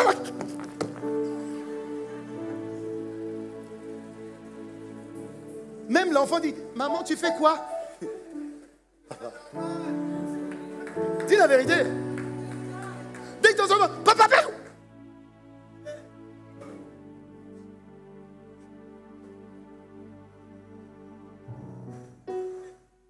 Et puis Dieu fait en sorte que quelqu'un t'appelle, et puis la musique, c'était une musique chrétienne. Nous avons Jésus, nous avons... Est-ce que je parle à quelqu'un? Papa, ce que je te dis la vérité, ça m'est arrivé. J'étais à Brazza. J'étais en vacances. Je suis allé voir ma soeur, tout ça. Là. Papa, moi, je n'avais pas l'habitude des choses comme ça, des coups de feu, je ne sais pas. J'étais pour moi là. Tata! Avant que le deuxième tata, j'étais déjà tata. Mais quand je me suis même moi-même moqué de moi. J'ai dit, pauvre petit chrétien de vaurien, petit chrétien. Jésus, qui est en toi, qui habite en toi, est calme. Il se lève. Et puis, écoutez, il me dit, l'Esprit de Dieu me dit, tu vois, Jésus a parlé à qui? Jésus a parlé à la tempête, au torrent. Donc, l'Esprit de Dieu me dit, tu vois, les tempêtes, les crises ont des oreilles. Je dis, tu vois, ils ont des oreilles. Et puis, ils ont aussi un cœur. Parce que la Bible dit, il y eut un grand calme. Ça veut dire qu'ils ont obéi. Donc, Dieu m'a dit, tu vois, au milieu de tout ce bruit, vous pouvez parler à la tempête. Vous pouvez parler au torrent. Vous pouvez parler au vent violent. Ce sont des vents. Parlez! Parlez! Ils vont écouter. Mais ils écoutent aussi les sons de la peur. Et donc, ils se nourrissent. Donc, plus vous les nourrissez de la peur, vous les nourrissez de la crainte, ça grandit. Est-ce que quelqu'un comprend ce matin? Est-ce que quelqu'un comprend ce matin? Acclamons le Seigneur. Oh!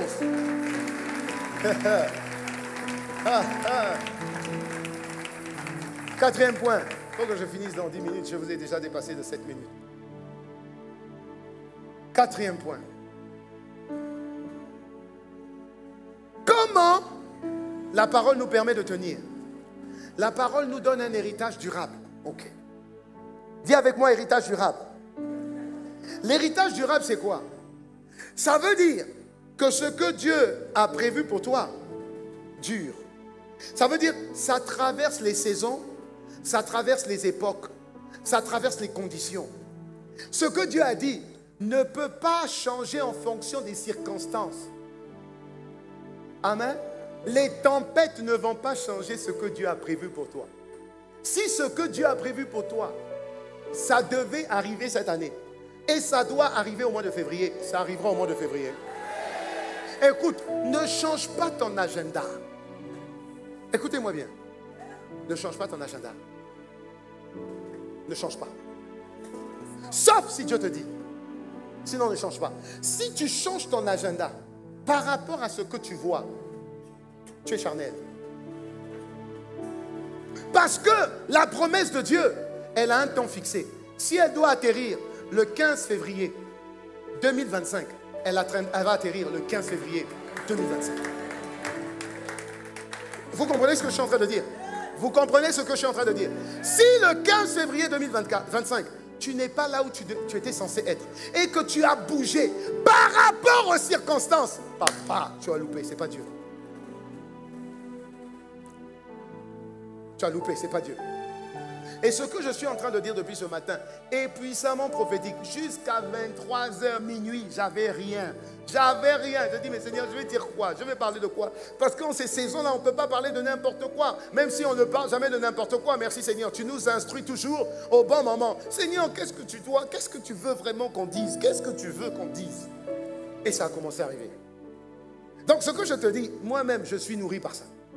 Parce que je découvre. Tout ce que je te dis n'est pas dans mes notes. Alléluia. Dis-moi amen. L'héritage que Dieu te promet, dans Acte 20, verset 32, il a dit, rappelle-toi, Acte 20, verset 32, il a dit, et maintenant je vous recommande à Dieu et à la parole de sa grâce, qui a la puissance d'édifier et de vous donner un héritage avec tous les sanctifiés. Ça signifie qu'il y a un héritage. Cet héritage-là, c'est le salut. Le salut, c'est la délivrance, la libération, la guérison, la bénédiction, tout ça, c'est dedans. Ok. Ensuite, c'est ton identité. Dieu a fait de toi une personne unique parce que Dieu unique habite en toi. Dieu unique habite en toi. Jésus habite en toi.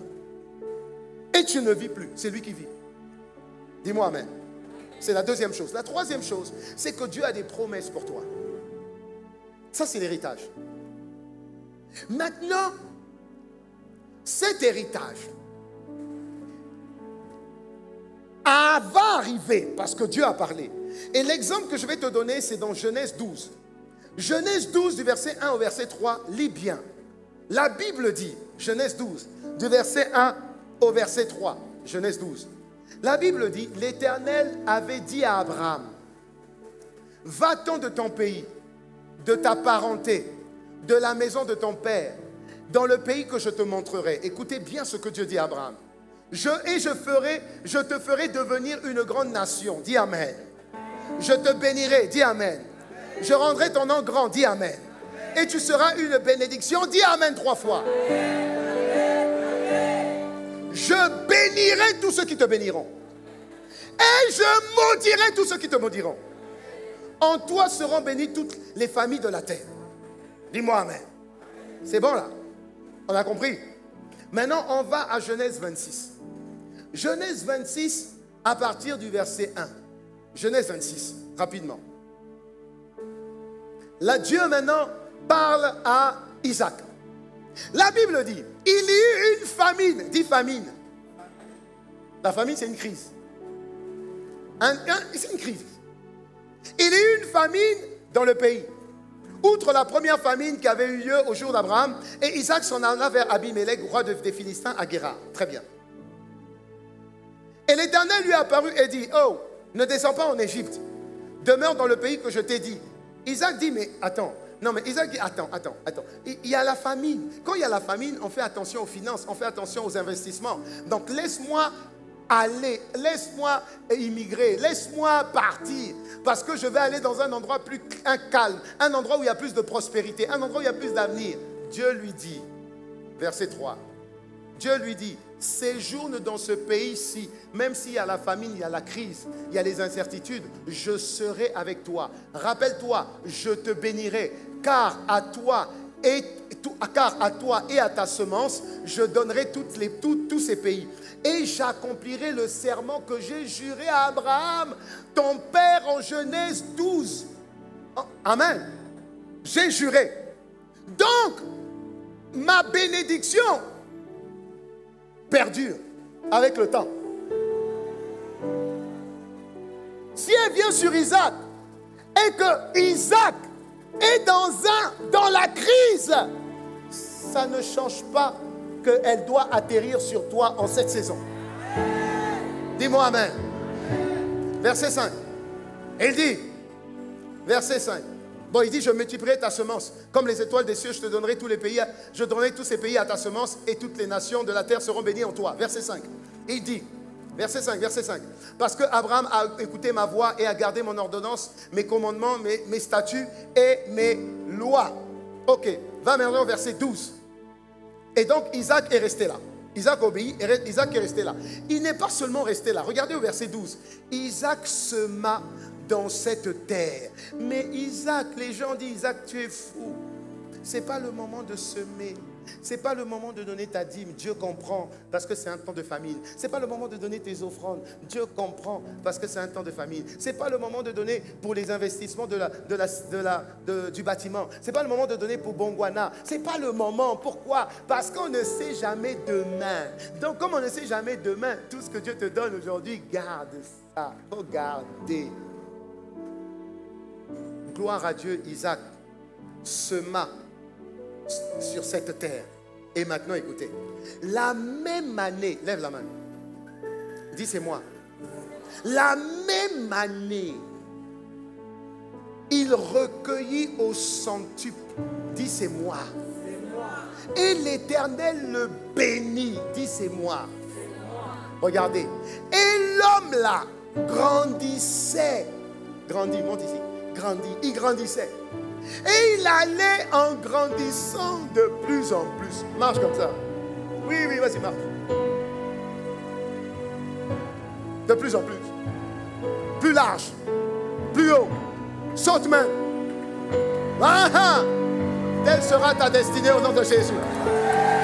Dis-moi Amen. La Bible dit, jusqu'à ce qu'il devint fort grand. Mais là, d'autres versions disent, jusqu'à ce qu'il devient fort riche. Papa, en période de famine, Dieu peut bénir.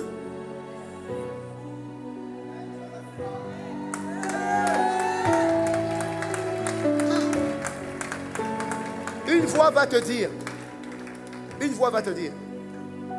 déjà en temps normal, tu n'as pas été béni. Tu as semé, tu as eu quoi? Et mais c'est maintenant en période de famine que tu vas semer, que Dieu va te bénir. Dis justement. Dis justement. Parce que écoute, est-ce que tu sais qu'en période de guerre, les gens s'enrichissent? Tu sais ça, non? Les milices s'enrichissent. Pourquoi? Ils augmentent les prix. Les marchands d'armes s'enrichissent. C'est un business. Si les méchants qui font du mal s'enrichissent, à combien plus forte raison toi qui vas donner dans la maison de Dieu? Dis-moi Amen. Dis-moi Amen. Dis-moi Amen. Je suis en train de dire que tu es dans une saison propice à ton enrichissement.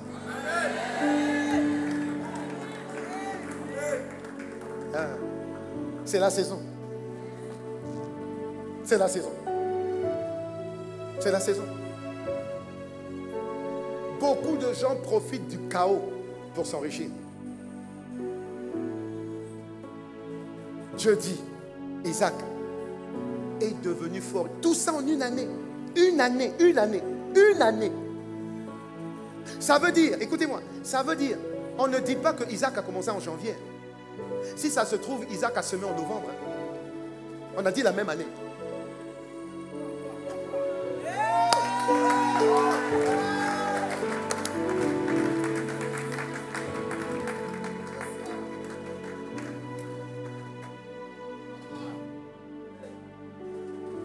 Lève tes mains. Dis Seigneur, augmente ma foi. Seigneur, augmente ma foi.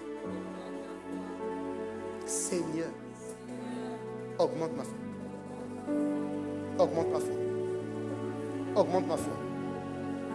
Augmente ma foi. Augmente notre foi. Seigneur, fais-moi sortir du lot. Fais-moi sortir de la foule. Beaucoup vont sanctionner mon acte. Vas-y. De folie. Mais moi, je sais que c'est la foi. C'est la foi. C'est la foi. C'est la foi. C'est la foi. Seigneur, dans mon cœur et dans ma vie, RAS, tu es mon refuge, mon appui et mon secours. Dis Amen.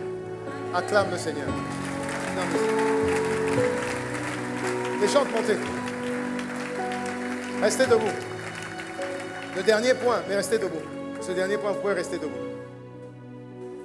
Le dernier point, c'est que la parole nous connecte à une communauté de foi. Voilà pourquoi c'est important. La parole nous connecte à une communauté de foi. Voilà pourquoi tu ne peux pas te permettre d'aller dans n'importe quelle église. Tu ne peux pas. Parce que c'est quand tu es là où Dieu veut que tu sois que Dieu te donne la parole qu'il est en train de donner. Dieu est en train de t'armer. Dieu est en train de t'armer. Ne t'inquiète pas. Quand les moments vont arriver, c'est ton homme spirituel qui va prendre le relais parce qu'il a été nourri. Mais quand ton homme spirituel est trop faible, c'est ton homme charnel qui réagit. Donc, quelque chose te saisira. Au moment, le moment fatidique, là, quelque chose te saisira. C'est celui qui est en train d'être nourri par cette parole. Et chaque fois que tu dis Amen, c'est que tu avales la parole. Tu avales la parole. Tu avales la parole. Et ça passe, et ça montre l'importance de la communauté. Dis avec moi communauté. Mon église, mon église, mon église. Ne délaisse pas ta famille. Ne délaisse pas ta famille. Ne va pas voir tes frères et sœurs juste quand ça t'arrange. Surtout quand c'est papa qui convoque. Quand papa appelle ses enfants, sois là. Ne joue pas l'enfant rebelle, tu viens quand tu veux. Non. Dieu sait pourquoi il est doux et agréable pour des frères et des sœurs de demeurer ensemble. Il y a une bénédiction dans le ensemble. Dis-moi Amen. Et le ensemble, c'est dimanche. Et ce sont les cellules de maison. Parce que ce que le diable veut toujours faire, c'est paralyser les institutions. Pourquoi? Parce qu'il va envoyer la peur et la crainte et l'insécurité. Donc, qu'est-ce qu'on fait? On ferme tout? Tout, on ferme. Mais c'est dangereux. Si on ferme tout, les administrations, ça va. Ok. Mais si on ferme les agents de la SNEL, tu vas recharger ton courant comment? Parce que même l'agent de la SNEL, lui aussi, il ne va pas partir. On ferme les écoles. Mais qui perd? C'est ton enfant? C'est pas ça? On va te rembourser. On va te rembourser. Alors, qui perd? Si on ferme les magasins, on va acheter la nourriture où? Et pour finir, ça n'arrivera pas. Ils visent quoi? Le diable vise quoi? Fermer l'église. Interdiction de marche. Interdiction de rassemblement. Si on ne fait rien, c'est pourquoi je dis toujours, c'est une grâce. Touche ton frère. C'est une grâce de toucher le frère là. C'est une grâce. Parce que ça libère une puissance qui paralyse ce que l'ennemi veut faire venir. Ça paralyse. Oui. Oui. Alléluia. L'église et les cellules de maison. Parce que si l'église, ça n'arrivera pas. Ils ont l'intention. Ils ne peuvent pas fermer ta maison. Ils ne peuvent pas. Donc, l'église peut toujours continuer. En petit groupe, en cellule. L'église peut continuer, sans problème. En petit groupe. Parce que le but, c'est que si on ferme, toi tu n'allais pas dans le groupe de maison. Tu ne voulais pas aller dans les groupes de maison. Qu'est-ce qui va se passer? Tu vas te retrouver seul. Puisque tu connais personne. Tu vas te retrouver seul. Les autres sont dans les groupes de maison. Ils sont à 3. Ok? Ils habitent à côté. Ça veut dire que si on a besoin d'aide, je ne peux pas laisser mon frère. Au moins on est ensemble. Et puis au moins on prie ensemble. Et puis on se protège. Dis-moi amen. Ecclésiaste 4, verset 9, je crois. Ecclésiaste 4, verset 9. Hein? Ecclésiaste 4, verset 9. Oui, c'est ça. Ecclésiaste 4, verset 9. La Bible dit, Ecclésiaste 4, verset 9. Attrapez-vous par la main. Il dit, 2 valent mieux qu'un. C'est pas ça. Tu es seul. Tu venais seulement à l'église. On te parlait de groupe de maison. Rien. Contacte un groupe de maison. Rien. Maintenant, tu es seul. Nous, on est 2 ou 3. Car ils ont un bon salaire de leur travail. On bénéficie toujours. Tu vas peut-être me surveiller. Je vais te surveiller. On va prier ensemble. S'il me manque la tomate, toi tu en as. S'il te manque les spaghettis, toi tu en as. Parce que toi tu connais quelqu'un, qui connaît quelqu'un, qui connaît quelqu'un, qui peut m'emmener ce que moi j'ai besoin. Toi tu es seul. Verset 10. Car s'il tombe un peu, tombe, on te relève. Maintenant tombe. Qui va te relever? Qui va te relever? Malheur à celui qui est seul et qui tombe, qui n'aura pas de second. Il peut arriver tout et n'importe quoi quand tu es seul. Tu es seul. Ouvre ta maison, non. Ouvre ta maison, non. Ouvre ta maison, non. Ouvre ta maison, non. Mais si tu ouvres ta maison, tu invites Dieu. Jésus dit, je viens, je frappe à la porte de ton cœur. Si tu ouvres, moi et papa, on va demeurer chez toi. C'est pareil pour le physique. N'est-il pas écrit, 1000 tomberont à mon côté, 10 000 à ma droite, je ne serai. Vous avez appris ce qui est en train de se passer à Los Angeles, non? Quand le feu arrive, riche ou pas riche. Pourquoi? Vous êtes seul dans vos grandes maisons à Los Angeles. Vous passez sur les réseaux. Vous vous montrez à la télé. Dieu a balayé. C'est-à-dire que Dieu a juste enlevé la main. Le diable a balayé. Et maintenant ils sont en train de pleurer. J'avais ma grande maison. J'avais vanité de vanité. Tout n'est que vanité. La grande maison là, tu l'avais gardée pour toi. Vanité, vanité, vanité. Tu ne tomberas pas. Tu te lèveras. Au nom de Jésus. Alléluia. Mais quand on est 2, quand on est 3, un jour, j'ai fait ce témoignage, une maman n'est pas venue à un groupe de maison. Elle n'est pas venue à un groupe de maison, je crois. Non, elle n'est pas venue à l'église. Ou elle n'est pas venue au groupe de maison, je sais. Et les gens du groupe de maison ont dit, ah, c'est bizarre. Maman un tel n'est pas là. Dès qu'ils ont fini le groupe de maison, ils l'ont appelé. Ça sonnait, ça ne répondait pas. Ça sonnait, ça ne répondait pas. Ah. Allons un peu voir notre soeur. Ils sont allés chez elle. Ils ont regardé. Et puis ils ont seulement aperçu quelqu'un par terre. Le pied comme ça. Ils ont défoncé la maison. La maman avait glissé, s'était fait mal. Si on l'a laissé comme ça, 1 heure après, elle mourait. Ils l'ont pris, ils l'ont amené à l'hôpital, ils l'ont sauvé. Quoi? Groupe cellule de maison. Cellule de maison. Dis-moi amen. Dis-moi amen. On ne peut plus se permettre, cette saison, on ne peut même plus se permettre que chacun soit seul dans son coin. Faut laisser ça. Faut laisser ça. Faut laisser ça. Il y a toujours quelqu'un que tu as aidé qui sera ton salut demain.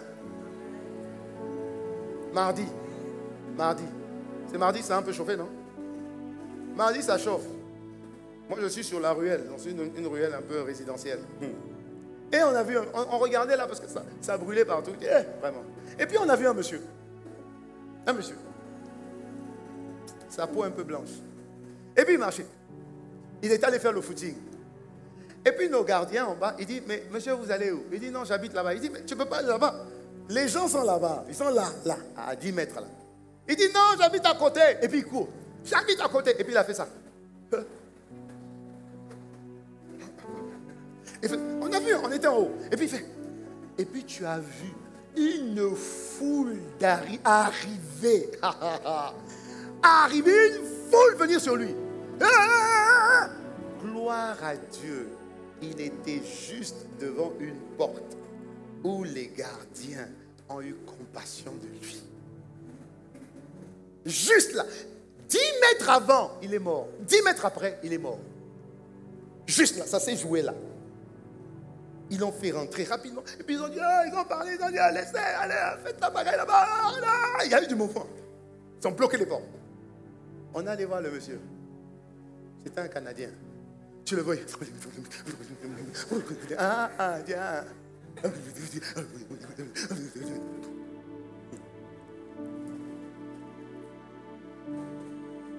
Moi-même, je suis descendu. Et puis je suis allé voir les gardiens. Je suis allé voir les gardiens. J'ai dit, ça va? Il dit, oui, ça va.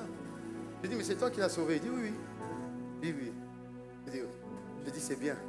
Et puis lui, il dit, regardez, hein, il dit, oh, moi, il faut qu'il me donne au moins $50. Je lui dis, mais écoute. J'ai dit, écoute, sauver la vie d'une personne, c'est $50.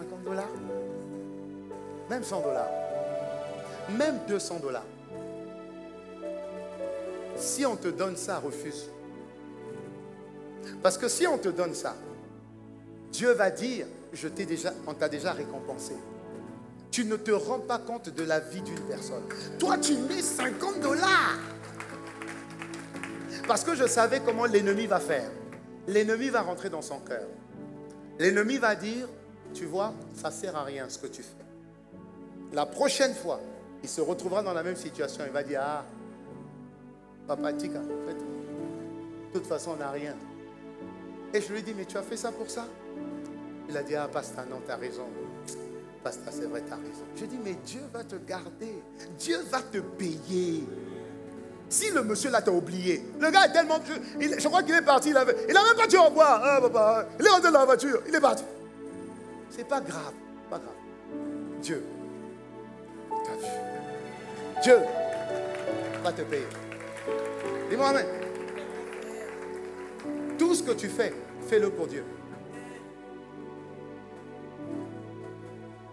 Il y a eu des échanges, à un moment donné, des échanges.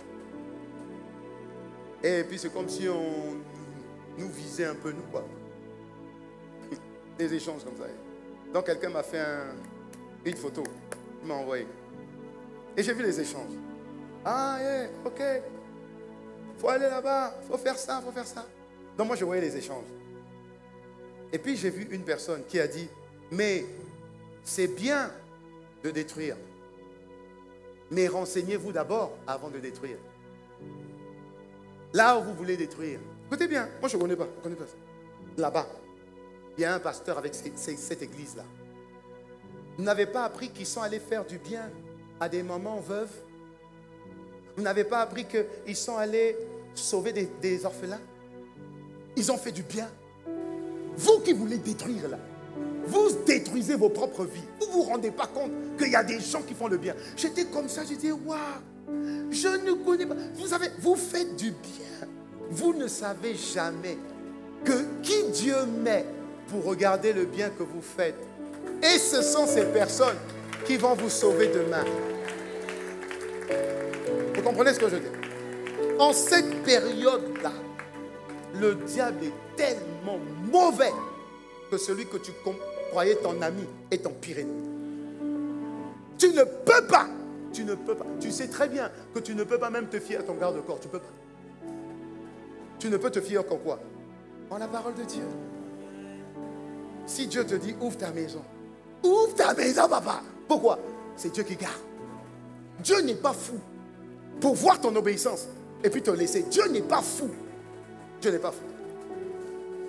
Bâti sur la parole, inébranlable dans la tempête. Acclamons le Seigneur. Acclamons le Seigneur. Oh, merci. Merci, Seigneur. Levons nos mains. Levons nos mains. Faisons cette prière. Seigneur Père, dans le nom de Jésus, en cette période de tempête, RAS, tu es notre refuge, notre appui et notre secours. Seigneur, nous bénissons nos frères, nos sœurs. Nous bénissons notre nation. Nous bénissons notre peuple. Nous bénissons notre terre. Dans le nom de Jésus. Seigneur, le salut, la délivrance viendra de nous. De la parole de nos bouches. La confession de nos bouches. Dans le nom de Jésus. Nous le croyons.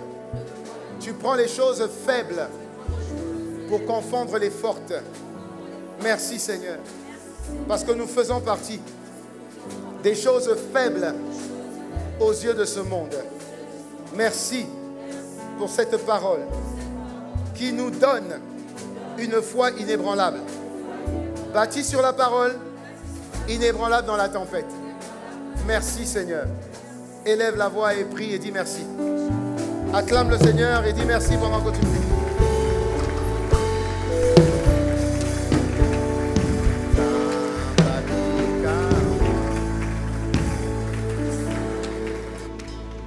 On continue. Acclame le Seigneur, acclame, dis merci. Dis merci. Dis merci, dis merci. Et disons merci. Pendant que tu acclames, dis merci.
L'opportunité à une personne ici de pouvoir recevoir Jésus.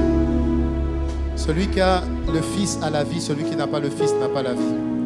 Mon frère, ma soeur, en cette période, plus que jamais, ta seule sécurité se trouve en Jésus. Ta seule assurance se trouve en Jésus. Ton appui se trouve en Jésus. Ton refus se trouve en Jésus. Et Jésus veut habiter dans ton cœur. Et je vais te demander de faire 3 choses très simples. La première chose, si tu veux Jésus dans ton cœur, prends ta main droite et mets-la sur ton cœur. La deuxième chose, lève ta main gauche. Et la troisième chose, répète après moi et l'Église va t'accompagner dans cette confession. Lève bien ta main gauche. Si tu veux recevoir Jésus, mets la main droite sur ton cœur et dis après moi, Père de grâce, me voici devant toi. En cette période, tu saisis l'occasion pour me parler, m'interpeller. Je reconnais que je n'ai aucune protection. Mes protections humaines sont nulles et sans effet. La seule protection, le seul refuge, le seul appui, mon seul secours se trouve en Jésus. J'ouvre mon cœur et je te reçois dans mon cœur comme mon Seigneur et mon Sauveur personnel. Merci.